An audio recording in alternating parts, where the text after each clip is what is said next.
Experience the magic of the holidays at Meadowlark's Winter Walk of Lights. Saunter along an elegant garden trail decorated with 500,000 sparkling lights. Perfect for a date night or family holiday outing. Stay warm sipping on a hot beverage with or without spirits. Or gather around a fire making s'mores. Extend your holiday season and beat the crowds by visiting early. Meadowlark's Winter Walk of Lights starting November 10th. Get your tickets now at winterwalkoflights.com. That's winterwalkoflights.com. Hello and welcome to episode 172 of the world's first Paul Weller fan podcast. I'm Dan Jennings, and 10 years ago I gave up my life stream and career as a radio presenter with one big regret. Never getting to interview my hero, the legendary singer, songwriter and musician, Paul Weller. This podcast exists purely to solve that issue. Welcome to Desperately Seeking Paul. And on this episode of the podcast, I am joined by Dylan White. This fella has worked in the music business for over 30 years now. We're talking UK radio and TV music promotion. He's a consultant, artist management. You're going to hear how this guy worked as a multi-award-winning record plugger since the early 90s, representing so many incredible artists, including Oasis, U2, Depeche Mode, and of course, Paul Weller. We'll also take a journey back to where this all began and that desire to be a rock star, the beginning of his adventure into the world of music. And we'll hear how he managed to return to that dream in recent years. There are so many incredible stories on this one. You're going to love it. Let's get into it. Dylan White, thanks for joining me. Dan, thanks for having me on. A pleasure to be here on this famous podcast of yours. Well, bless you, my friend. I'm looking forward to chatting with you, not least because your career as a record plugger has featured so many of my favorite bands and artists, I'll be honest with you. Obviously, Mr. Weller, this is why we're here. But people like Oasis and Stone Foundation and Fatboy Slim, Depeche Mode, The Beautiful South, Billy Bragg, who's been on the podcast, Suede, Arctic Monkeys. I mean, the list, it doesn't seem like it'll ever end. So we could just go on and on and on for the entire hour, just naming the artists. But I mean, what a career, what a bunch of people you've got to work with. Well, it's a long time. It's over 30 years now that I've been a plugger. And I wasn't before then. I was at first an aspiring musician. I'm exactly the same age as Paul, but I'm 3 months older than him. I was attempting to be a successful musician but failed miserably. Then started managing a young band. And through that, crucially, through Gary Crowley, this is important. Gary Crowley had the demo clash on BBC London. And he was playing this band that I managed called Well Loaded. All big fans of the Jam, all big fans of the Faith Brothers, all that sort of mod style bands, right? He was playing them and I pressed up a record for him, right, as managers do. Gary was playing it. I said, well, how do I get more people to play? He went, you need a plugger. I went, well, what's that? He went, go and see this fella called Gary Blackburn. He runs this company called Anglo Plugin. So I went to see him and I handed him some cash in a brown envelope and he became the plug of this band. And he was doing Beautiful South and the Lars. So he was an established person, well established. He got this band, he got Well Loaded some play. They got some play, right? And that was that. And then I decided to make another record for them. Keep going, keep going. They were selling out the Marquee Club, in fairness to them. They were doing quite well. It was kind of on the up. We thought we could get them more, so I was invest more money. But Gary took a liking to me and he went, look, you're funny, you're enthusiastic, never ends, right? Why don't you become a plugger and don't worry about the band? And I was fitting office furniture at the time. I was running an office furniture fitting, but that's where the money came from to make the records. We had a recording studio, which was owned by a guy called Ross Anderson, who's sadly no longer with us. But he ended up working with Soul to Soul. All of those Back to Life, Soul to Soul demos were done in this tiny studio in Kingsley Street. And we could use it as a cheap rate because I was running the furniture business. But everyone was entwined. 1991, February, exactly. I was working on the building site. He rang me up and said, come and be a plugger and meet me at the Word tomorrow night. I've got a band called The Farmer on. And that was that.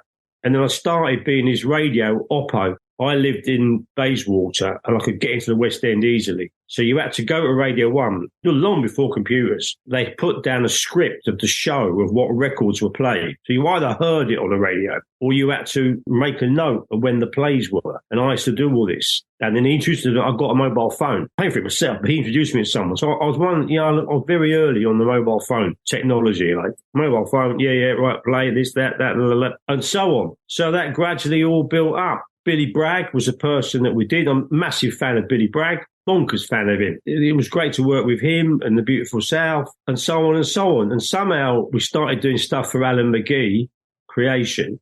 And I got to do Ride, and I was the kind of radio oppo doing Ride. Gary sort of did all the meetings. There was a girl called Karen Williams, and she did the TV. She runs a company now called Big Sister. We were a little trio. And basically, I did very well with Ride. I really got stuck my teeth in and got him a lot of radio play. And this, of course, impressed Alan McGee. And then he signed Oasis.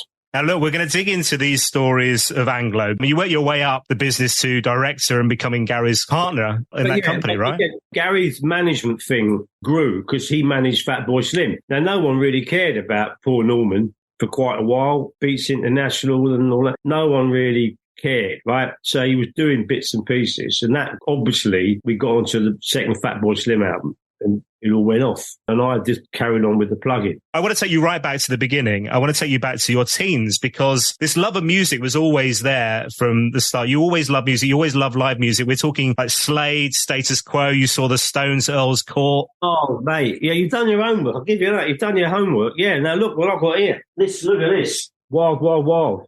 Ah, this is the new book on Slade, right?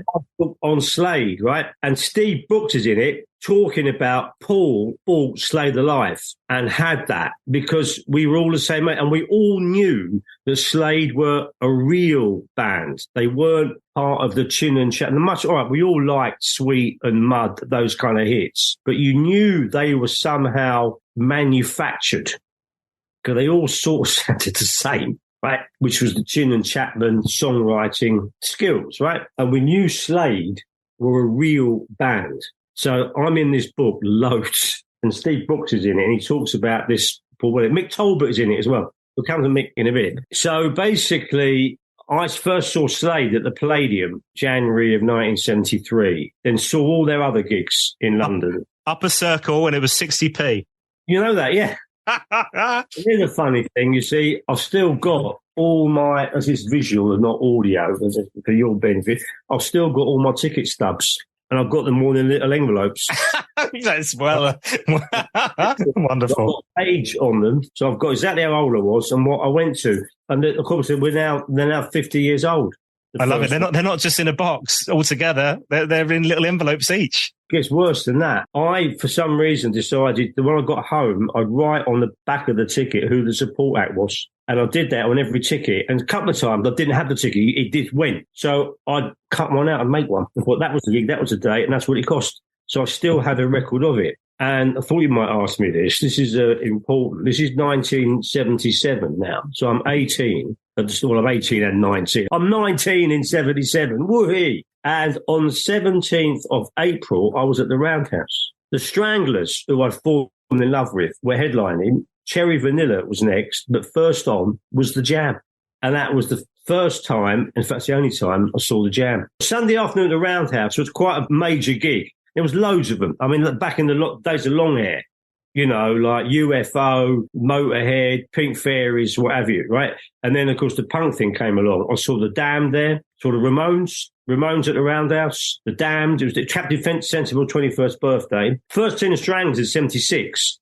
And very, like wildfire, they spread. I mean, the tune's phenomenal. Still a massive fan. So they did the Roundhouse 2 or 3 times. Then that particular one started, there's always 3 bands. First band on was The Jam. So that was pre-Polydor. That was pre that first album In the City. The single would have been out. And it was like, obviously being the same age as Paul, I knew where they were taking their references from, being The Who. We were all massive Who fans, you know, like, and I was old enough. I've been to Charlton, both Charltons, 74 and 76. I saw The Who there. I don't know whether Paul was there or not. Obviously, I could see the Jam's reference points coming from The Who. And obviously, it was the first album and so on and so forth. And all the records. I had all the records. I had all the Jam's records. But I never went to see him again. I don't know why. I just didn't go again. That strikes me as strange because you then are fully into punk. You're fully into new wave. The heavy metal and the prog rock stuff goes into a cupboard. So I'm seeing all these new bands. I don't know where they played next in London, and I'd seen them and went to see other bands, and then I went away for quite a while. I was living I bummed around Europe. I saw Iggy Pop with Glenn Matlock on bass in Berlin. And I saw Ian Drury in Berlin. I saw the Stranglers and the Clash and the Ramones in Paris in the equivalent of the Roundhouse, funnily enough. None of them were seated. Pretty big gigs. So I was abroad. What was it about that scene, that style of music that really connected with you? It was a fucking revolution. It was the greatest thing. UK onwards. The Ramones' first album. So all it was, he just woke you up, and it was year zero. All those fucking Led Zeppelin and Pink Floyd albums and like Awkward were put in the cupboard. That was the whole point of year zero, was it started again.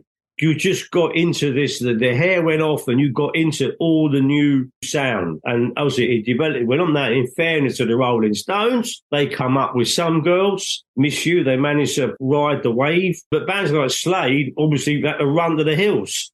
And they were in a very fallow period that, as we know, though they had their second coming at Reading, 1980, and I'm very pleased that I was there. I was so proud of them. I went on my teenage idols and the rock crowd going mad. So, yeah, it's just music is just in you, and that's what you love, And there's a great Charlie Brown cartoon where he goes, he gets me right there. And that's the thing. You put on a record, you don't have to wait and think, am I going to like it? It just gets you.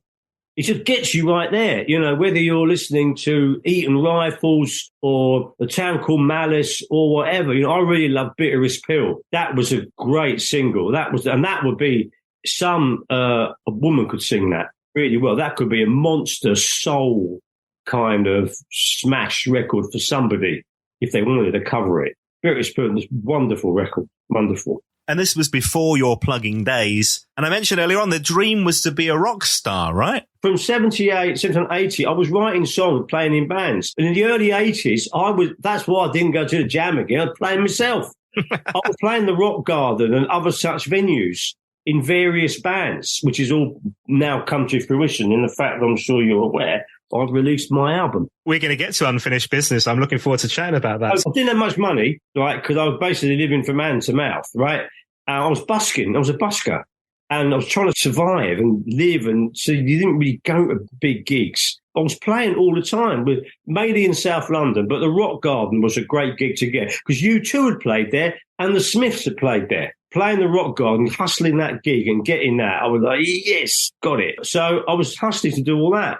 And then the Jam came to an abrupt end and we get onto the Style Council and Speak Like a Child. And what a video, that video on the bus and they're going, and all these technical, I mean, that was his greatest, we know this, the songwriting, the sheer songwriting, Speak Like a Child. And this is when Mick Talbot appears. I'd known him since 1974. He came from the same area as me. We ended up living in Merton Park, which is a sort of London suburban, couldn't get more suburbs than Merton Park. And I knew him and the drummer of Merton Park, Simon Smith. I didn't know the other two. And Simon Smith. And we used to be jamming in the garage and he'd come and play with me and all the rest of it. And Mick had this band. I've asked him about them a while back. The name slips my mind now. But he was I remember him playing in the youth club. And we'd all be there watching and he was still on the piano. And as we know, I didn't know at the time, he was also playing on, you don't really hear him, but there's keyboards on the Jam record. And it was him. So there was another guy called Jamie Telford, who I've been promoting. He's in his 60s as well. And he has a band called My Glass World. But he played keyboards with the Jam on one particular tour, maybe when they had brass as well. He played on that tour. I love these little connections, man. This is great. Yeah, he's a highly skilled keyboard player, highly skilled. Right? He writes songs and he puts out albums like virtually one a month. Well, I can't keep up with him. Anyway, so Mick Talbot, the Merton Parkers had their moment of glory. As we know, You Need Wheels, right? They did the Marquee Club and we all went and that was as far as they got. And then Mick appears as like resurfaced with Paul Weller, Style Council. And again, it's the songs, the records that every time these singles, absolutely wonderful. We know this whole catalogue of songwriting, and I was struggling to write songs. And this is in the 80s. So I'm still recording and had this studio and doing demos. And it was like struggling to write songs, and you do your best and that's all you can do. But there was this one song called Watching Cranes. And when I played live, right, people, I didn't make this up. People used to come up to me and go, Dill, that's a hit. Dill, that's a hit. Still, that's a great song. We're going to return to that song a little bit later on. Nick Haywood, when he was on the podcast, went through a similar thing, and he said he just loved forming bands. He loved coming up with titles of bands. What can you remember? What titles of bands? I know there was Staggering Monkeys was one of them, but what titles? I'll show you something funny here. What bands do we have? Well, like this. See, being a hoarder, like most music fans, never throw anything away, I kept all my demos, as you've seen with the ticket stubs already, I kept all my demos, and in fact, I made a box, and I put them in it, all the cassettes. So we have Staggering Monkeys. That was the first band that I played a gig with, which was in 1981. The Staggering Monkeys, some of my songs and some other people's, Staggering Monkeys. We then became Maureen's Wrestling. But then I really hit on a winner, because this is the thing. Getting people to come and rehearse, like, was a bloody nightmare. Oh, I've got time, I can't do it, I'm busy. And I had this one guy who got into the synth thing. He went, we'll just use tapes. We just forget the guitar. We get into tapes. You know, we had Cheers for Fears had come out. So I got it. Heroes on the Inside. Oh, that's good. Heroes on the Inside. And I thought that was what we did the Rock Garden with. And we had a tape machine. My songs, he was a bit older than me. He could play bass and he could play keys a bit. And he had a small studio. Now, he worked. He had a proper job. So therefore, he had the money to buy this equipment. We record them in his small studio, which was like a small shed in his garden. And we had the backing tracks. So it's the two of us. I played the acoustic guitar, rolled the tape, and that was it. And he was on syndrums. We sounded modern. We sounded 100% modern. Heroes on the Inside. That was our shot. Anyway, that came to an end in 81, 82, 83, around then. That finished. And then I became Dylan and the Dandelions. And I was recording stuff. Then I had saxophones, guitars. It was all recorded. We did very, very few gigs. We did one interesting. We did one at the Pindar Wakefield, which is now the Water Rats. Oh, I love that place. Cool. So Dylan and the Dandelions was my final sort of shot into like 83, into the 80s. So Star Council are flying everywhere, all the rest of it, and I'm still peddling these demos. And there was one guy, I'm still friends with him, called Andy Woodford, who was an A&R man at Virgin, and he gave me the time of day to go and see him. He went, well, you could probably have a novelty hit. I went, all right, where do I sign? Yeah, a lot of people have done all right on those. He didn't sign me up for a novelty hit, and that is just kind of that. But I've still got all my rejection letters. And I'm going to start scanning them in, actually. There's some names on them and that. I'm going to go, you. That was it. And then that all came to an end. I realised I was getting to the point of being 30, and I realised this wasn't happening. And then, like, as luck would have it, not a luck in life, luck would have it, there were these young guys that were working with me, fitting furniture, all these young musicians. And I was impressed with them. And there's one kid, he was only 17. He could write songs like this, just wrote songs. Look, here's one, here's another one, here's another one. And I said, I can't do that. And I remember I signed them to a management contract, and they were under 18, so I had to get them parents to do it all. So that was it. We're all still friends. And that was Well Loaded. And that started the path into Gary Crowley, Demo Clash. And famously, he always says this, Suede did the Demo Clash. Every time he sees Bernard Butler or any of them, they all shout at him, 224-2000. He had to ring this fucking number. You had a phone at home, you went to the bloody call box. Ring this damn number. Yeah. Let me give you another phone number, all right? So this is 0181 910 4666. Oh, an old Angler number. I've got all the CDs from the early days of Weller, and that number, that sticker was on all of those. I probably actually never rang the numbers, because then I had a mobile phone and it was programmed in. That was it. Oh, you're a bloody yuppie, you are. Oh, you're a yuppie. You've got a mobile phone. Oh, you're a yuppie. All of that nonsense, right? And it was I went, this is the future. It's communication. It gives me the ability to communicate with someone and someone to communicate with me no matter where I am. It's the future. It was the fact you were clutching the Filofax as well, though. That was the problem. Absolutely. Oh, absolutely. I've still got them, and not recently, but a while back, I've flicked through it. You see all these notes and these names, and when I first wrote these names down, but that's your hustle of life. Now, for Paul, back to him, in 74, 75, when he was trying to get his first band going, they would have hustled gigs, and they would have hustled, and of course his dad, John, helped him, but the path for them was very quick, because before we know it, the Jam had formed perfectly, the clothes, the guitars, the songs, and they were off. So his entire life has been what it is. But that is so rare. That power of the plugger, in the time that when you started, hadn't changed too much since those days. So that would have been Clive Banks for the Jam. We then heard from Spanner on the podcast. When you join Anglo, that model hasn't changed a huge amount at that time, but obviously now it's a world apart, right? Paul has been a songwriter all his life. There's only a handful of people that I don't think he's ever had a job. There's a handful like that they've never worked. It was a handful. A lot went to university, did some work, not much. And most people, of course, they only shine brightly for a short period of time. So we're now in the 90s, and I've hustled with Gary Blackburn to be a plugger.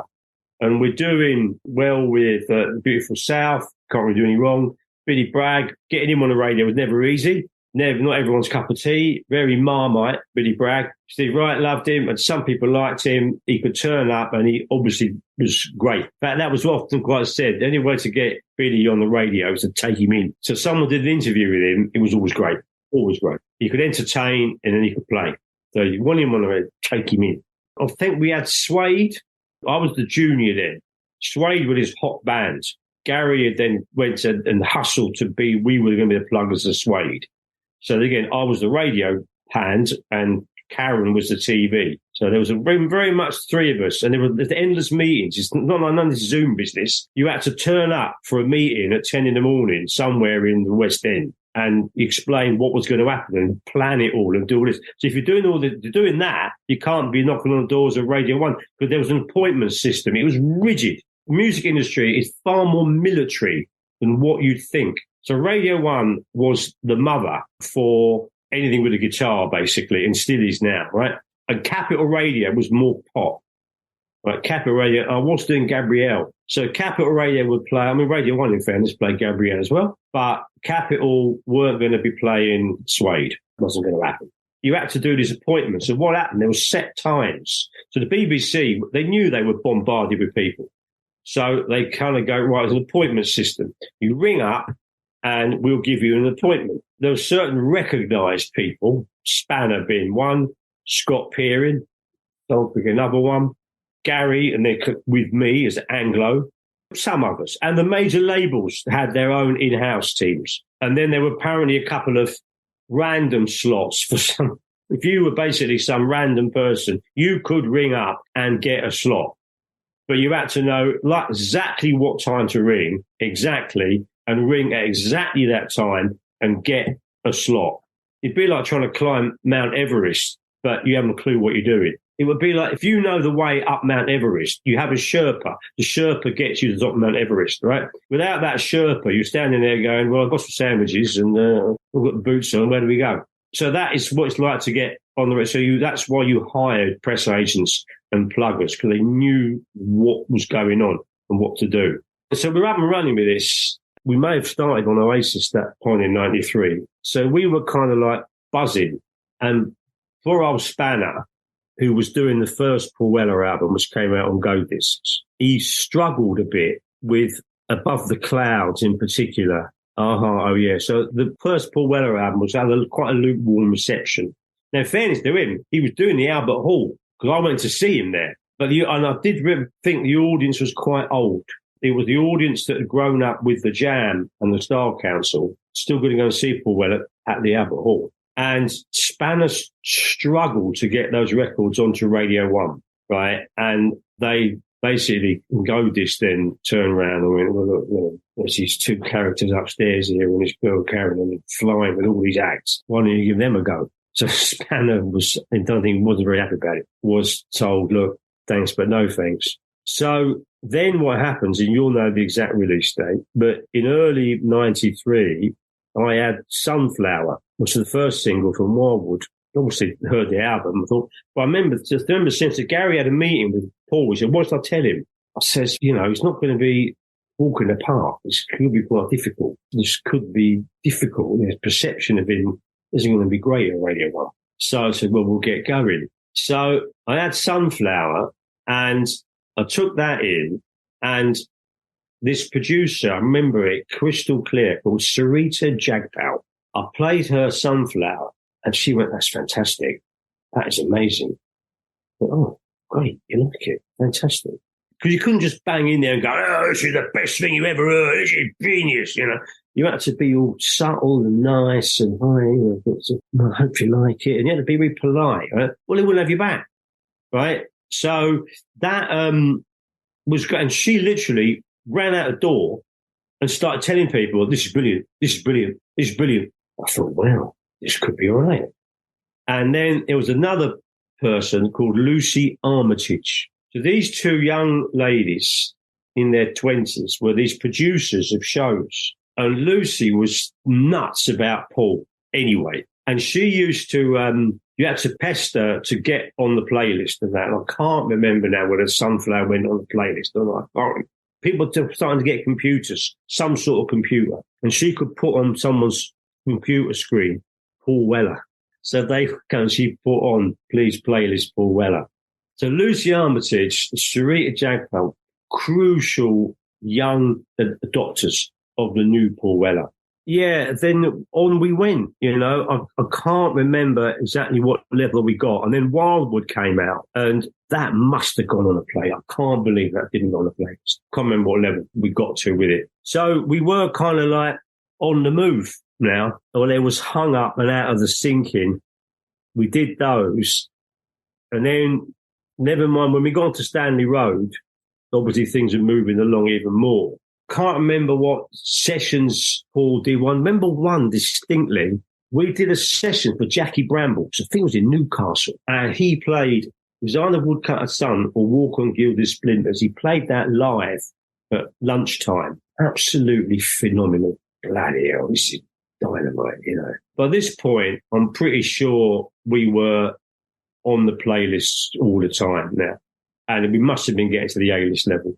I can't remember exactly what sessions he did, but he'd come in and do these sessions. And of course, by 94, the other thing that was happening was Blur and Oasis were saying about how much they love Paul Weller. And that is what triggered the whole new wave of people. Once those two camps were going, "Oh yeah, Paul Weller." And there was a famous NME front cover, the Modfather. I think he may have even been with Damon Albarn or with Noel or something, I can't remember. But he was the Modfather. And this is where he clearly looked older. He looked much older than Damon Albarn and Noel, but he was the Modfather. And that was where those two bands raved about him. And I think he did a Phoenix Festival. That had been 94, Phoenix Festival headline, that was up at that. And there was a Steve Lamacq interview who was doing the evening session. And it must have been Steve interviewing Paul. And Steve was banging on and on about Oasis and Blur. And Paul was a bit like, they're just young bands coming through. Like, you know, talk about it. Yeah, you're going to talk about my stuff, yeah. And he wasn't so keen to talk about, if I remember rightly. But Steve had got this thing that, and that was where the younger audience came from. It came through, and then all these other young kids that clearly weren't around for the jam.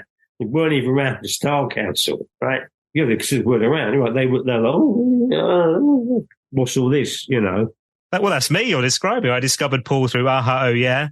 And then that you suddenly discover this incredible back catalogue, and it's like, oh my God, just blows your mind. Yeah, well, then that was, of course, then we still, in the world of CD, there was no Spotify or anything like that. You either bought CDs, you had to go to a second-hand record shop to find the old records, you know? So if you were keen, you would have gone to the second-hand record shop to buy Jam records or Style Council records to think, oh, I want more Paul Weller. They were gradually, obviously, coming out. Well, they probably were out on CD by then. And so it went on, really. Around that time as well, I mean, the world of plugging in your life, I mean, was it 2 years in a row, Plugger of the Year? I was Plugger of the Year in 93 and 94, individual person, independent plugger. Then they made an independent plugging company, and that ran for 11 years in total, of which we won 7. Wow. 7 times Anglo Plug, including the two of me. 7 times we were Pluggers of the Year, independent Pluggers of the Year. And after that 11th year, which was about 2006, something like that, I can't remember, they made it just Pluggers of the Year, and all the national teams were in it as well. They merged it all together. Before that, there'd been a record company team, one, and an independent one. Then it became harder. The Plugger of the Year thing for me, it basically, that was end of any doubters. I mean, I was humbled by it. It was a vote by radio and TV people to pick your number one person. And I got it 2 years on the trot. So there was no well, he's not very good. Well, actually. So, that was a great accolade. And then as a company, we still did it. So people we're the younger team. I mean, it was a bad hit machine, We had a lot of us, and it was hard work. It was non-stop. The phone never stopped ringing, but you are under an immense amount of pressure. Right? I say this, it's about, I had a lot of serious phone calls. One MD says, we're $1 million in the hole. You've got to get this one away. You've got to get this on the radio. We're $1 million in the hole. Got to get it away. And you're talking to these people to persuade them to add. They only had 4 or 5 records a week, and they've been thrown 200, and it's not easy. But when you got it, it was the greatest moment. And this is, again, before computers. The secretary, Claire, who basically was a gatekeeper of Radio 1, knew everybody. She would go upstairs and come down with these playlists printed. They kept changing when they were doing them, but for the sake of argument, they were like 1 p.m. Friday lunchtime. They'd come down with this paper. We were all standing outside with our mobile phones, and you'd look at this list, and you either added or you weren't. And you went, yes! Right? You either moved up on it. You never, ever, ever said, we're on that list if you hadn't seen it, because you just didn't know if you'd made it. Is this the Wailing Wall? Yeah, the Wailing Wall was a bigger reception. In Egdon House, you could stand in reception. You stand in it. And she came down the lift with the playlist there, and you got them there and then. You were inside, and then you wailed at the wall. Ah! But then you ran out the door. But then they moved the building to Goulding House, Clipstone Street, and the reception was very tight. You couldn't stand in the doorway. So we all had to stand outside. You were still wailing. You were wailing at the whole building then. There was a GPO tower looking down on you. How much of that connection is about the chemistry, the relationship that you have with the producers and the radio DJs and that versus the quality of the acts, the quality of the material you've got? It's a mix of all of it. Well, I will look anyone in the eye. I've never worked a dud record, right? I may have worked records that maybe I wasn't so keen on myself, that was part of a deal that we were going to do them, but they were not crap. You could never, ever go to someone and go, hey, this is great. You're going to play it, right? Someone could turn around and go, that's not for me. For example, I did 21 Seconds to Go, 21 Seconds to Go. So Solid Crew, was that? Solid Crew, that was it. 21 Seconds to Go, 21 Seconds to Go, right? That may not be everyone's cup of tea, right? But it was a hit, and it was a bona fide in that genre, right? Portishead was another one that was very difficult. People didn't get Portishead. It wasn't crap. Right? It was just they didn't understand it. And what happened, there was a bit of pause in it. I was struggling. Couldn't get one on the radio. We were struggling. And it got to the end of 1 year, and we went, tell you what, we'll wait till next year and come do something again. And also, 2 things happened. We got them on later with Jules Holland, which Gary did this with Karen, right? Jules Holland was new then. The producer, Mark Cooper, came to see them in a pub in Clapham. They played, and she was quite a nervous performer. Now, they put on this gig, and they did this later with Jules Holland. And we then reissued the records, and the same record that had been, I can't remember what it was now, but had been thrown in the bin, rejected 4 months earlier, went on the A-list. Exactly the same record, but it was like, no, not for us. 4 months later, it's like, oh, this is like wonderful. How funny. That's where you have to think, you have to believe in it and go, right, this isn't fitting. And why isn't it fitting? And have we got the time of this right? And whatever. You work it out. And as a plugger, you obviously, it's almost like you're an extension of both the labels, the Go Discs in that case, but also the artist, so Weller and his team. So what were your connections like with Paul around that time? Oh, yeah, it's serious connections, because you had to discuss with them the session, what we're going to do. You had to have an advanced call, right? This is what we're going to do. This is what they want. Are you happy playing this particular song? They're going to want the hit or whatever it is, right? They go, so are you happy playing that? And are you happy playing this? And this is how long I'm going to do. and this is going to be the interview. Paul, as we know, doesn't have a full, so was not going to be interviewed by certain DJs. I can't remember the detail of all it was now, but I know in particular he was very keen on Johnny Walker, always has been. He regarded Johnny Walker as a music man. So he was always happy to be interviewed by Johnny Walker. He'd be interviewed by Gary Crowley, Janice Long, Steve Lamacq, Joe Wiley, those. But some of the daytime ones he didn't really want to entertain. But then he did this Jackie Brambles thing. 100% it was Jackie Brambles. Yeah, so you would have to go through, what's what we're going to do, and you'd be there. And I'll tell you, there's a great story we did with Lucy Armitage, because Lucy Armitage, she'd been so supportive. Must have been on the Stanley Road era, like it was up, it was like number one and all happening. But Paul was doing a session, probably at Maida Vale. And what we did, Gary was in the car outside Radio 1. Paul was lying in the back seat of the car. And I said, Lucy, we can come up to the Maida Vale. You can come and, come say hello to Paul. He's doing a session in an hour or two. Gary's outside. He'll give you a lift up there. So Lucy was all right. I said, Lucy got into the front seat of the car, and I won't get in now. I've got an appointment to do. My car was just around the corner. I've got to do some stuff here. So Gary says, I'll take you up there and see Paul in there, Maida Vale. And we drive around the corner, and Paul comes up from the back seat. He goes, hello, Lucy, how are you? Thank you for all your help with my records. Thank you. And she couldn't believe it. But he was game to do a special thank you, because we'd said how helpful she'd been with this, It always seems to me that he was more comfortable, like you say, with the talking about his craft, talking about the music, the kind of, the showbiz aspect of it was never really a thing. The kind of pop and prattle DJ would not be his type of approach, right? No. And that hasn't changed. He's not that way. He's in it for the music. And that's it. He has no interest in showbiz at all. Let's talk Oasis, because there's obviously that connection as well around that time with, they're playing on Paul's records, he's playing on theirs and that. Am I right in thinking the first radio play that you got of Oasis was just from a demo tape? Right. Well, what happened here, Oasis, so McGee had signed them. I actually believe, this couldn't come to light till later on, they're actually signed to Sony in America through a guy called Dave Massey, who was an English guy, clocked them. And then it was done through Creation, as opposed to being done through Sony. They wanted to be with, 100% they're going to be with McGee. McGee was the one. And Marcus Russell, I don't think Marcus wasn't the manager. Marcus Russell appeared as the manager. I don't know how he got that bit. I can't remember all of that. It's all in the film Supersonic. Ever seen the film Supersonic? You have to see it.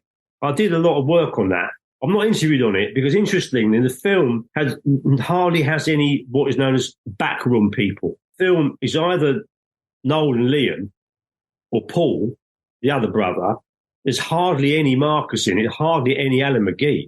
It's really much them, no people like us. So they had a big timeline, and I took all the records with the stickers on. I took them all out. I've got boxes of cassettes with all the interviews, and they took all of them and transferred them and all that. What happened there then was Oasis was signed, and we had this Columbia demo, and they were going on tour with Whiteout. And Whiteout already had a record on the radio, or like the bigger band, it seemed. I think it may have been a bit later on. This may have been on Shake and Make or Supersonic, I can't remember. But the Columbia 12-inch, and I did a sticker on it, and it just said, this is the one, something like that. And there wasn't any pressure to get played. It wasn't like, you got to get this, you got to get it. None of that, right, which was kind of like used to it. It was just like, just go in with it and see how we get on. And Radio 1 had changed at this point in that Matthew Bannister had become the new broom, and the old guard of Simon Bates, who I've got on very well with actually, were farmed off out the door, Steve Wright, etc. And this whole new broom of people, Mark and Lard were doing breakfast. Then Chris Evans was doing it, of course. There's all this new breed, right? And had this Columbia demo, this 12-inch, right? And they put it on a playlist. C-list, but it was like, what's on a playlist? That's mad, isn't it? That was never like, the pressure, you've got to put this one on, you've got to put it on, None of that. It was like, all right. And then, of course, that was the path, the trajectory. Every single Oasis record went on the Radio 1 playlist. They moved up to the A-list quite quickly. I can remember flying up to Glasgow for one of these Radio 1 big weekends, and they'd been added. That must have been Supersonic or Shake and Maker. And they were like, oh, Bill, well done, thanks a lot. They were all over me. Great. And here's the thing. The first session they did, I remember they played a couple of gigs in London. Everyone says the first gig was the Water Rats, and about 5,000 people say they were in there. But that wasn't the first. They'd done another one at a pub in Angel, which McGee put them on for the likes of us and other people just to see him. And I met him there. But it was all driven by Liam. Liam was the star, the front, the person that wanted to meet. I want to have a bad word said about Liam.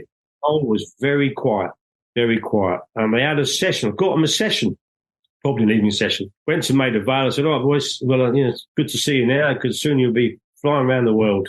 All Liam. Liam all over me. And then we did something on BBC London. This is a funny story. We talk about Oasis. We did a Lucy Longhurst session.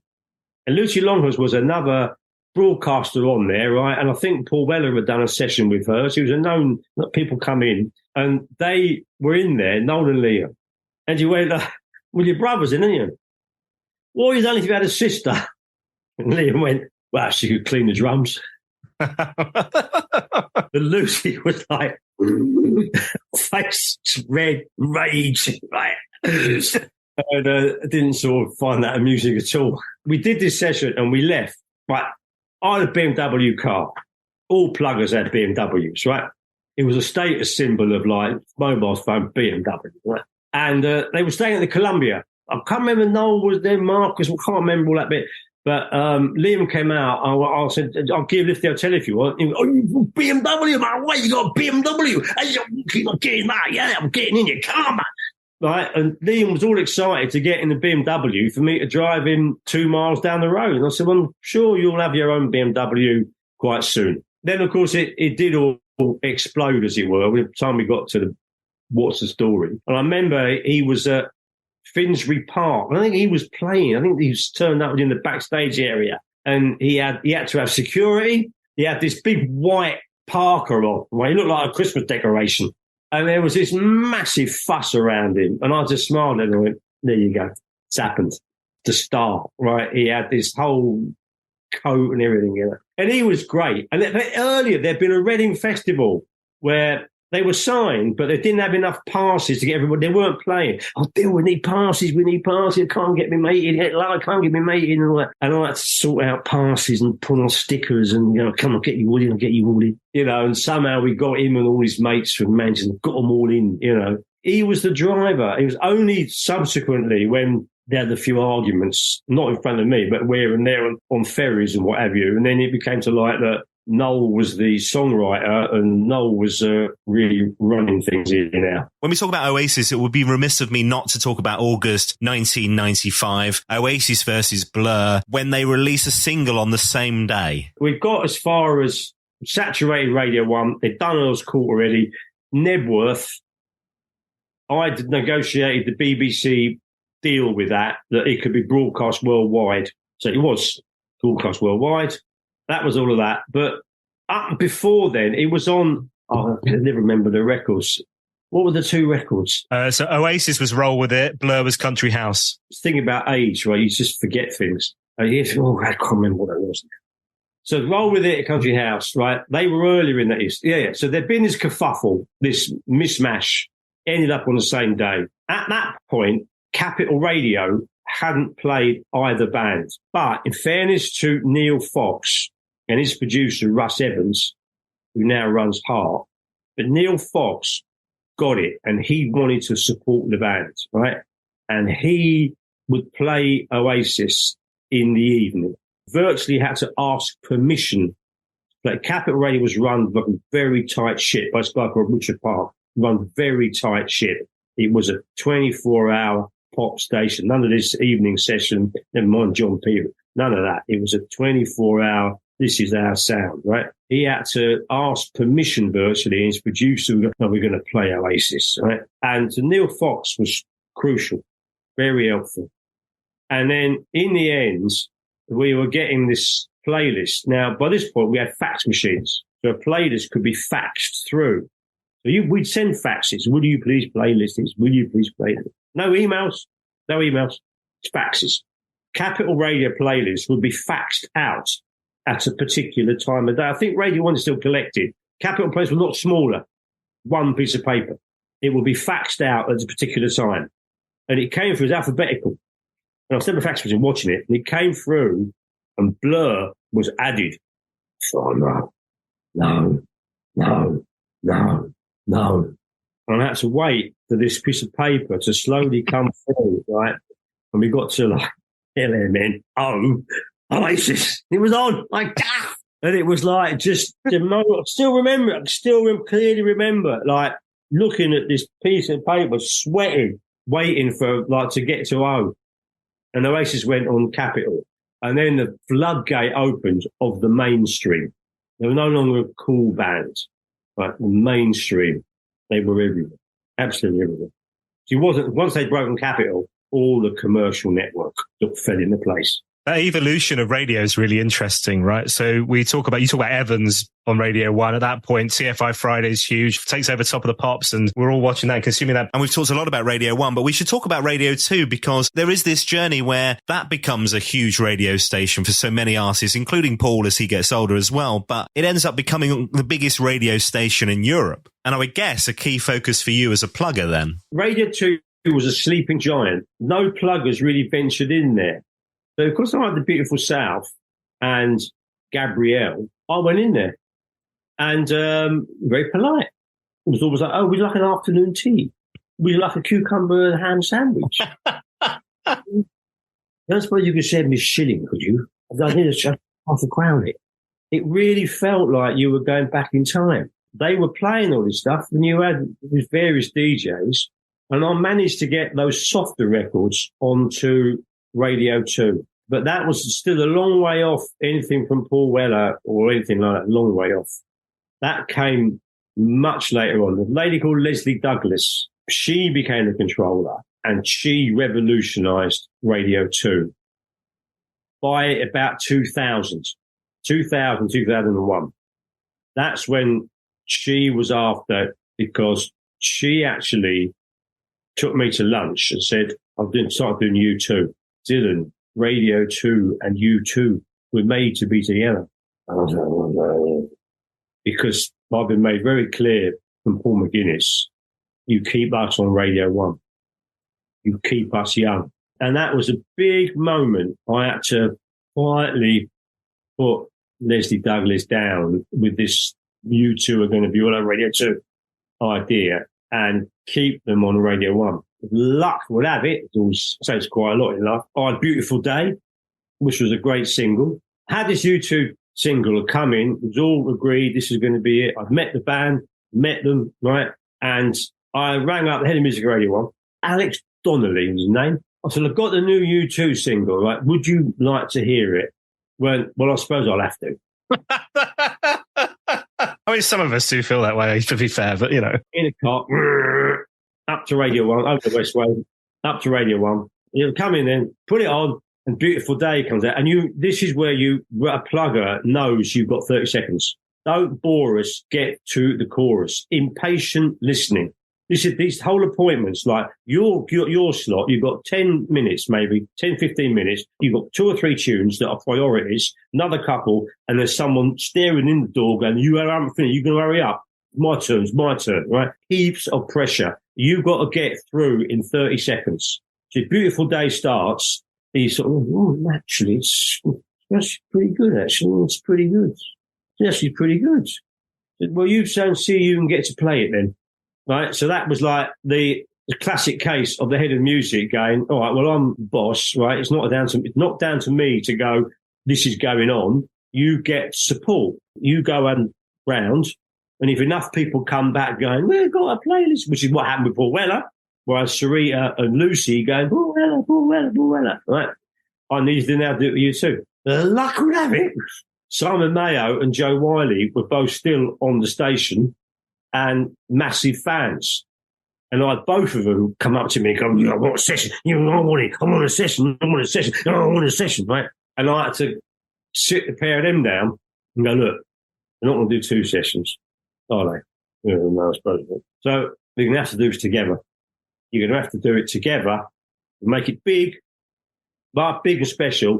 But you two got to do it together. And it was done. It was exactly done that. I think he was on first. He was 10 till 1 or whatever. Then she came on. And they announced it at the same moment when the DJs do all that, hi, how are you? Yeah. So they announced a U2 session together. And then we did it at Maida Vale together.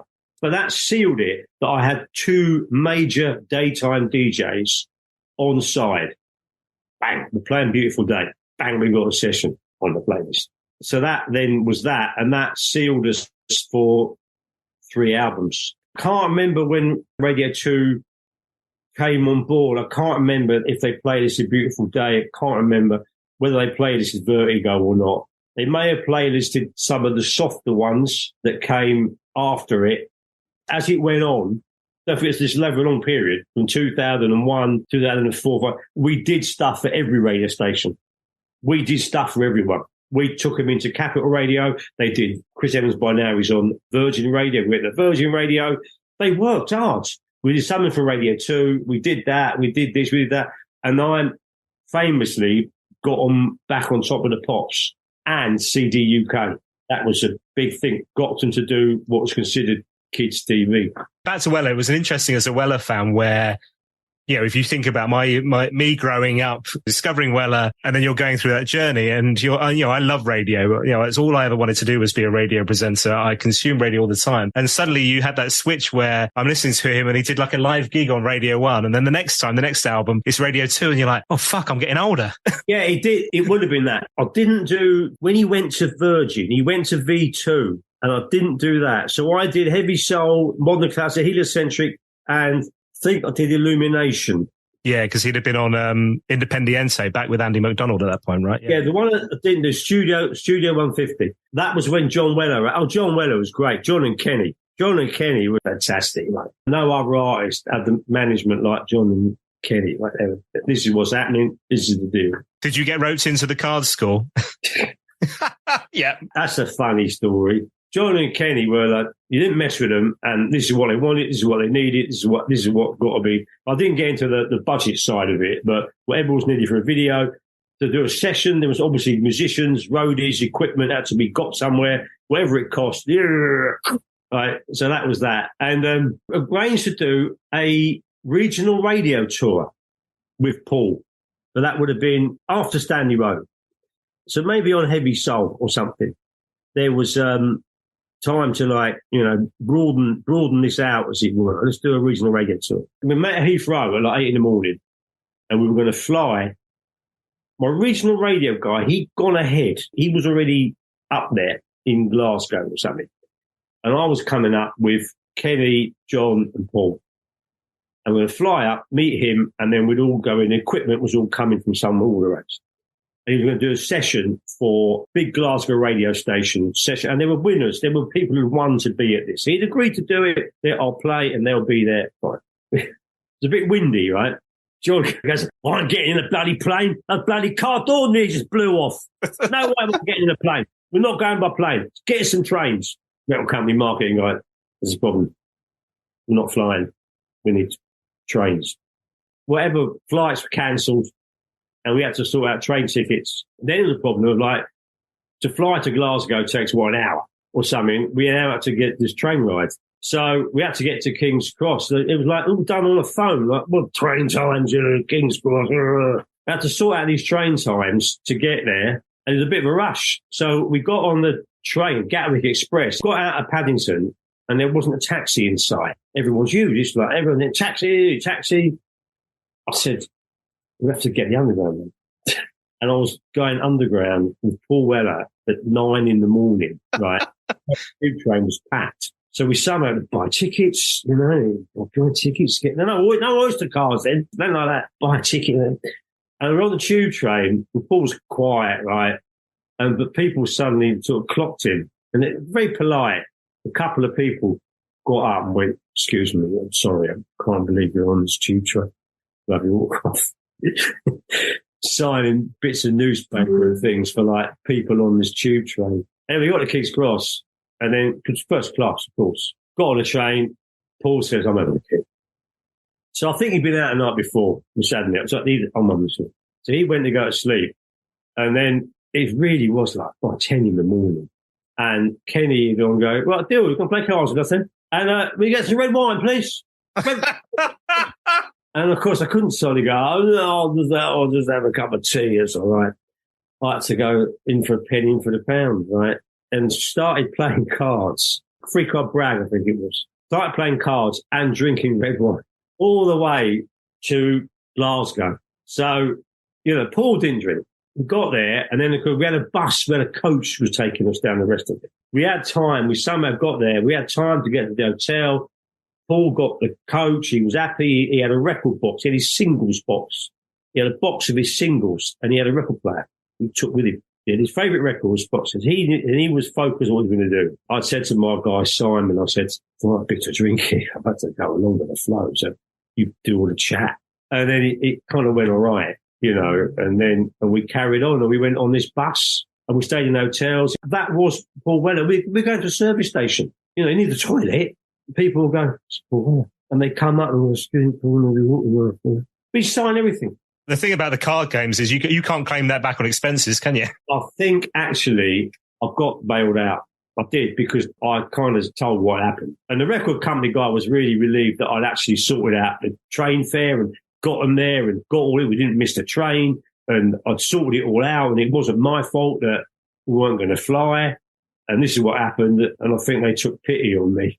I was bailed out. I want to talk about Unfinished Business in a second, which is a cracking story. But before I ask you about that, let me ask you about Stone Foundation, because this has been a band that you've been plugging for quite a while, not just with the Weller connection, which I guess made it a little easier, perhaps, I don't know, but pre-Weller, right? Basically, I met Sheesby, bass player. He approached me at an Oasis book launch, I remember rightly. He went, "Oh, you're just in the plug." He does, yeah. I'm in this band, Stone Foundation.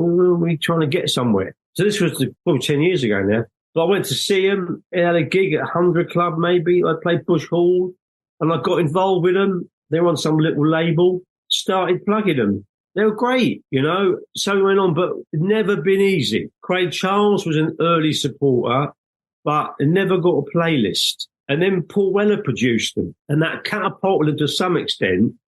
But even still, they never got a playlist. It's mad, isn't it? I can't understand why Radio 2 are not playlists. Well, they just, be careful what I say here. Paul Weller, of course, was releasing a lot of records. And Paul Weller was all over Radio 2 playlists. Paul Weller was all over later with Jules Holland. I think he's the artist that's been on there the most times. Virtually every album, Paul Weller is on later with Jules Holland, right? So Stone Foundation are sort of in the shadow of always the bridesmaid, never the bride. So the Paul Weller connection, there's one song, Paul Weller's all over the video, the lot, and it's just fantastic. Robert Elms, massive supporter on BBC London, but he's the number one DJ supporter. Robert Elms, undoubtedly. So Radio 2 has been a struggle to get them embraced there completely. In fact, really, they kind of given up on that and just go, what we do? We sell out these gigs. We can sell out Chet's Bush Empire and do that. We do our physical products. People love a 7-inch single. They love the vinyl, the albums, whatever. We do all this and we market it on social media. One of the best bands at social media. The two Neils, right, they have their own personal pages. So lots of stuff about what they're doing on their holidays and that. And they've got a band page and they just hammer it. A fan base are there, which is gradually expanding, getting forever a bit electric ballroom they did. And they will sell that product. And whether they get on the playlist, they're like, you know what, whatever. I guess that's also how the industry has changed so much. If you think back to, the beginning of your journey on this, it was all about sales, right? And then it became about live and merch. And now we're into, it's all about stream and how many millions of streams. But that bit where you're earning money is the live and the merch, I guess, isn't it? Now it's the sales of music, as we know, have gone down. It is all about, you've got to somehow be live and you sell merch, right? And the streaming is a pitiful income unless you've got big numbers. But you need major big numbers. If you're Ed Sheeran and Adele, you're earning all right out of it, but otherwise... Whopping amount of money. And that's their argument. Those who pay that fortune. And there are, in fairness, and this is quite a few people have said this. They said, if only we had this now, where you can talk direct to an audience.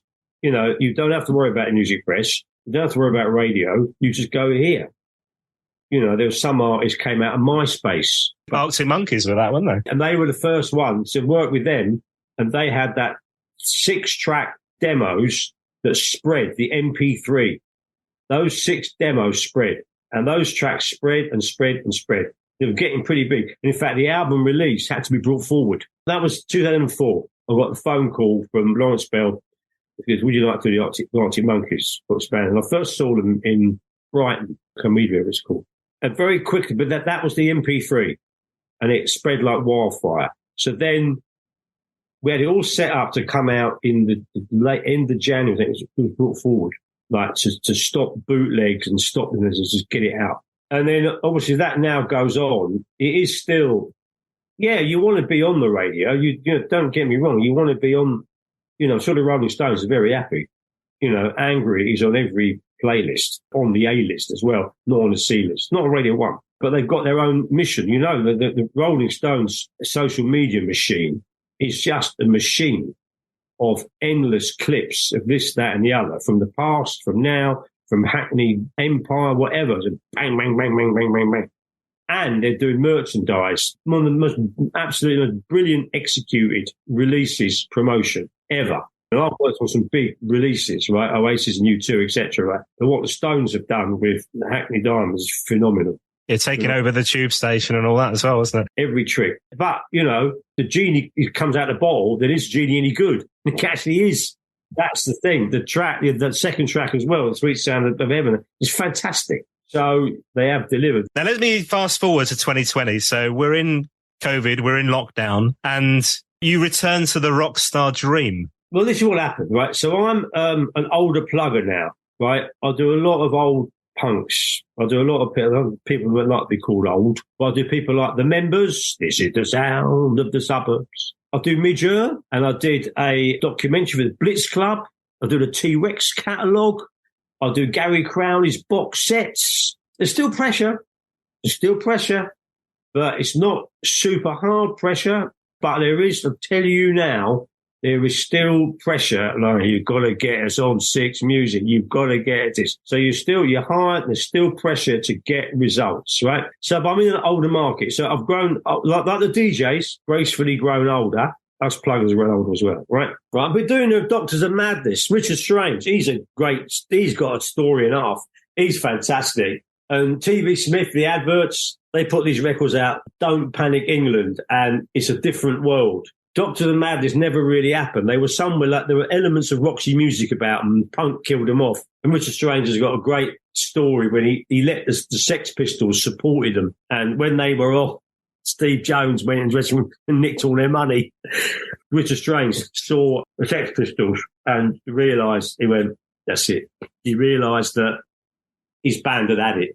That was the thing about punk. Joe Strummer saw the Pistols and realised the one-on-oneers wouldn't happen. So that was the revolution of it, another revolution. Right, where are we then? So anyway, moving back to modern times. Right, so 2020 hit, COVID, right? And I'm here, we're locked down. It's like, you know, every day on the news is like, oh, get ill, I'll kill you. Right? And it was like, Jesus Christ. So I had this track going back to the fact that everyone said that I had this great song called Watching Crates. In 2011, I was managing some people. Another long story. We'll be another 3 hours. I've managed Glenn Matlock with Clem Burke in a band called the International Swingers, which James Stevens put me onto. But they never toured, so it was never successful. But I've released 7 albums by different people. None of them have been super successful. But I had a record that was that. And one of these guys I managed, who was in a band that was a bit like Snow Patrol, probably a bit too much like Snow Patrol. But he was a very skillful musician. And he said, you know, keep banging on about this song. Come round my flat. I've got a home studio. I'll record it for you. And I went to this guy's flat in Harlesden. He said, right, let's play it. So I played it on acoustic guitar, get a tempo. He played this song, and then about a week later, he went, yeah, and he put drums on it, guitar on it, the lot. And he'd done it. I went, I can't believe it. Thank you so much. You've helped us out. You can just have it. Right? And that was that. And I just sat on it. I had no confidence to release it, no confidence. I couldn't stand the sound of my own voice. I had no confidence. And I just played it every now and then. Someone along the way did a better mix. I did another mix for you. And about a year later, another mix turned up. And I was sat on it. Anyway, we got to this point here now. And I just thought, if I got COVID, I was 62 at that point. I was 62, and I think if I got this COVID, I could die. And I've never released a record. It's quite serious. I thought, I've got to do it. Got to do it. And I rang up this guy, Carl Parson, who does the art. He does the artwork. He done artwork for International Swingers, which is Clem Burke's band, Glenn Matlock. He done artwork for The Alarm, proper graphic art guy. I went, I need some art for a record. You know, who's it by? It was by me. What? It was by me. What do you mean? It's by me. I'm releasing a record. What? And so I played in the track and went, dude, it's really good. It's all right. So he'd come up with his artwork with cranes and that. So I got this thing together. I thought, I'm going to do it. So I got my record label. I got my codes. I got it all set up. I uploaded it, did it all. And I had to go to radio, right? And I was so nervous. Plugging your own thing, right? Yeah. I knew when the playlist was. I knew the moment. I knew that this was the time it had to go in or I'm going to miss the boat completely. And I was dithered about for like all day. And like in the afternoon, about 3-4 o'clock, I just got to do it. And all of a sudden, went. And the next thing I knew, I could see people listening to it. And then within 2 days, Janice Long rang me up. Well, Dylan, it's fantastic. I'm going to play it. I went, what? Oh, it's great. This record of yours. It's real fun. I'm going to play it. And I was like, I don't believe it. And of course, she was BBC Wales at this point, and she read out my whole introduction and played it. And she played it numerous times. I just thought, well, praise the Lord. There's life in this year. Because once he got played on the radio, I had to then come out on my social media and go, just been playing with Janice Long. Thank you, Janice Long. Because always you thank a DJ for playing your record. You get playing, you thank the DJ. Thank them on hang the DJ. You thank the DJ. Thank the DJ. Gobble, gobble. Thank the DJ. Thank the DJ. You have a listen again link. You can hear it here. And with that spread like wildfire. Next thing I've got Alan McGee on the phone. Look, Dylan, hey, it's great, man. It sounds like 1981. That's because I wrote it in 1981. Hey, Dylan, man, it should have been a hit in 1981. All right, and Johnny Walker said it was great and that. And I thought, well, praise the Lord, you know. And I sent it to, again, through the Clem Burke connections. I knew Ronnie Bingerheimer, producer in America, Ronnie Bingerheimer being the John Peel of British music in America. And he played it. Amazing. That started the ball rolling to think, well, I can do it. I mean, you know, and then I got Spotify played. Look, I'm not making any money here, right? So it had an element of plays, and that was that. And I thought, well, I'm going to see if I could do any more. And I got out the cassette box, which we spoke about some time ago, and started going through tunes, you know. And I just used to literally sit here and go, well, does this one work? I've got a little player. I could convert cassettes into MP3s. So put a little player, put the cassette in. God, I haven't heard this for donkey's years, you know. I haven't heard this at all, you know. Bloody, I haven't heard this for so long, you know. And then, of course, we're still in lockdown. There's no rule going out. And I just gradually worked them out. And I went back through these tunes. Some of them I thought needs a bit more, another verse, or needs a middle eight, or needs something, you know. So I'd work on them. I learned how to use garage bands. You spend quite a lot of time with that. So you get the tempo right. And then you play it and get the arrangement. You go, are you happy with it? You know, we maybe do it again. So you work it and then look at the lyrics and think, well, are they... What in Cranes is exactly as it was written on the exactly it. And the next two I did, one of them I changed the chorus. That was Caught by Love. I changed the chorus there. And the one after that, Designs on That Girl, I added more verses and I played around with the arrangement. But then, having done 3 singles, I thought, is there more in this? And I started gigging again. An opportunity came up, as luck would have it. There was a Faith Brothers celebration night for Billy Franks. This was the Hammersmith Club in Fulham, right? June 2022. And your first gig in 30 years. And Dan Lawton, the singer of Well Loaded, was supposed to do it because we were all Faith Brothers fans, right? And he couldn't do it because he lives in Whitstable and he had some festival to do something else. So there was a gap on the bill. And I didn't have to, but I went, I could do that. and I put myself forward to do it. And I couldn't believe it. My last gig was my 30th birthday. The last gig I did was a Half Moon supporting Well Loaded in 1990. And this was my time on stage. And I had to have the lyrics on a bit of paper. And I played. And I did it. And I thought, well, I can do it. So then I started finding out about open mic nights. I've done loads and loads of them, loads. And I get up and play. And I do my own songs. And I do a covers. So I've learned some covers, usually when someone dies. So I did Back in the Night, Wilco Johnson, did Hi-Ho Silver Lining. I do a few rock and roll songs like Rave On or Slow Down. Slow Down, which, of course, Jam did. You feel the fast, slow down. Oh, what a song. But how, because he picked up on that, Monster Rock and Roll, simple songs. And then I thought, well, I got more. By this point, I'd recorded now more and more. Again, luck would have it. James Stevenson, who I've known since the days of Chelsea, and Generation X and all of it. And then we had this band, International Swingers. He's a guitarist. He then had his solo stuff. And he had a gig at Soho Pizzeria on a Sunday night in December of 2021, I think it was. And, Sunday night, I can do without this, really. But went up there, and Smiley, who I knew from drumming with Joe Strummer, who I'd worked with, right? There's no old story, was playing an acoustic guitar. I went, I didn't realise that you played as well. I thought you were just a drummer. He went, well, I've released 7 albums. I've got a whole studio and I'm working on my 8th album. I went, oh, right. I said, yeah, well, I've got these songs, and I'm kind of a bit on my own, He went, well, I'll play everything. I can play it all for you and you can promote my music. So that's what we did. Nice little contra deal. I like it. So I paid him an element of money and I promoted his album. And I helped him out a lot. I looked at his social media, looked at his website, got him set up on Wikipedia. I helped sort of manage and sort out how he looked and how it all was, and plugged his records. But for me, it was like hearing these songs from like 45 years ago, right? I'm 20 years old, right? Hearing these songs. By this point in time, I'm 64, right? Hearing these songs, and they got drums on them, then they got bass on them, then they got guitars on them. And he knew what I wanted. He knew that, there's hardly any like, oh, we don't like that. A couple of bits of that where I just said, no, it's a bit weak. He went, look, I know what you want, right? Basically, the guitars sound like Ronnie Wood and they sound like Mick Jones. That's the guitar sounds.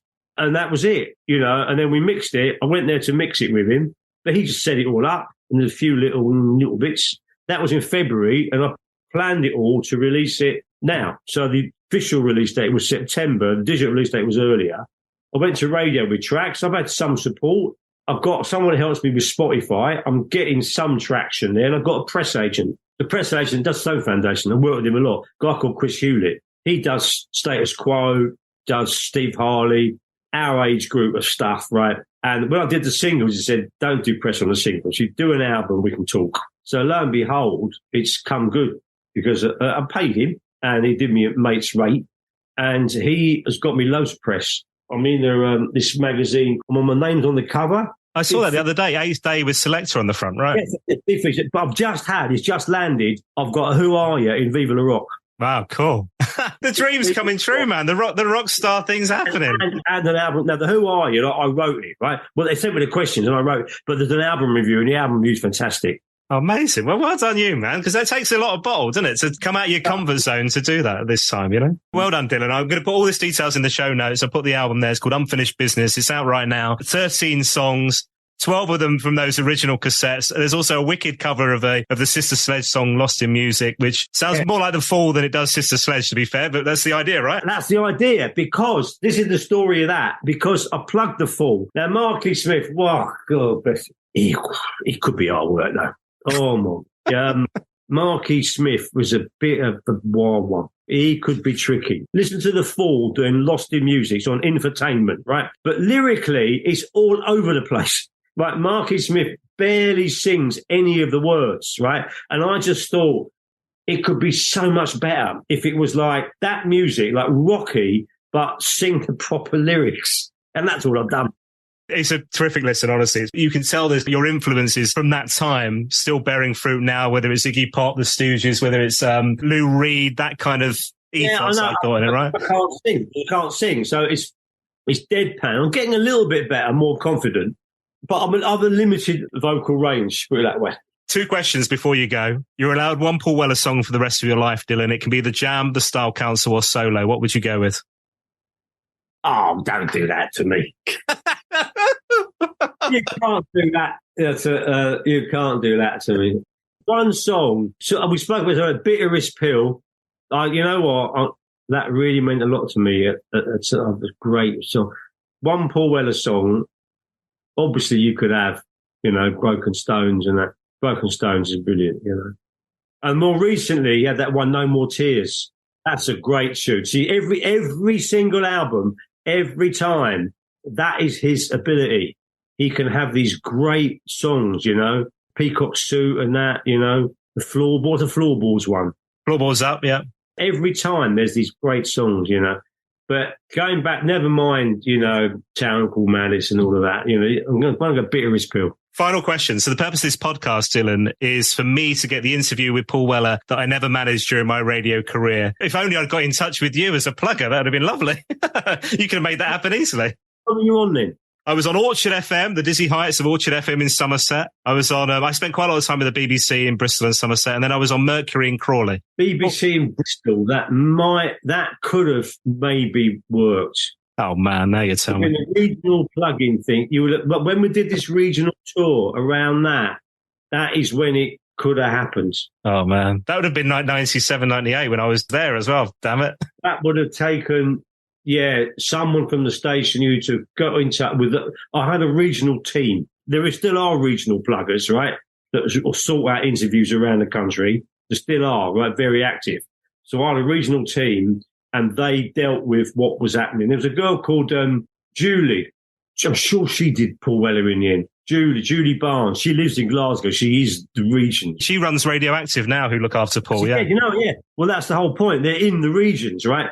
So I don't know if she did Paul Weller anymore, but she did Paul Weller with me for quite a while. Could have happened back in the day. Right. So the final question is, the purpose of this podcast is to get the interview with Paul that I never managed during my radio career, Dylan. If it happens off the back of this podcast, the end of this podcast series with Mr. Weller, what should I ask him? How do you write songs? What happens? Most people get up and then might have a cup of tea and go to work. They'll go out and wash the car, whatever, put telly on. Got a football mat, they get ready to do something. But clearly you get up and what makes you pick up the guitar? What makes you sit at the piano?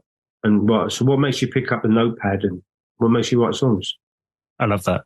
Hey man, this has been such a joy, Dylan. I knew it would be. I enjoyed it. We've been here for quite a while. Lovely to see you, man. Thanks so much. See you later then.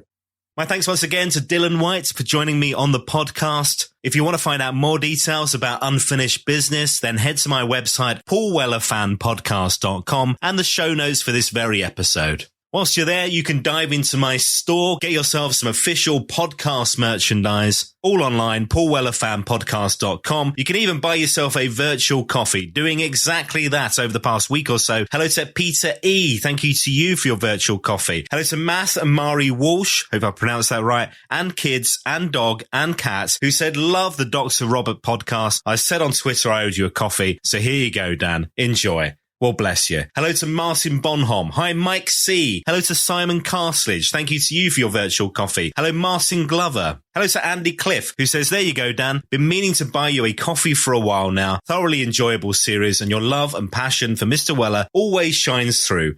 Top man, best wishes, Andy from the Borough. Thank you, Andy. If you want to get involved, just head to my website, paulwellerfanpodcast.com. You can get in touch on social media, on X, @WellerFanPod, or on Facebook, Instagram, and Threads. Just search for Paul Weller Fan Podcast. And just a little heads up, once again, an extra episode this coming Friday. That's the 10th of November, 2023. If you're following this journey as we release them, my very special guest will be Simon O'Brien, talking about his journey from the Style Council fan to member of the road crew. Look out for that extra episode popping up wherever you get your podcasts. Follow, subscribe, Apple Podcasts, Spotify, and more. Thanks for listening. I'll see you next time. Experience the magic of the holidays at Meadowlark's Winter Walk of Lights. Saunter along an elegant garden trail decorated with 500,000 sparkling lights, perfect for a date night or family holiday outing. Stay warm sipping on a hot beverage with or without spirits, or gather around a fire making s'mores. Extend your holiday season and beat the crowds by visiting early. Meadowlark's Winter Walk of Lights starting November 10th. Get your tickets now at winterwalkoflights.com. That's winterwalkoflights.com.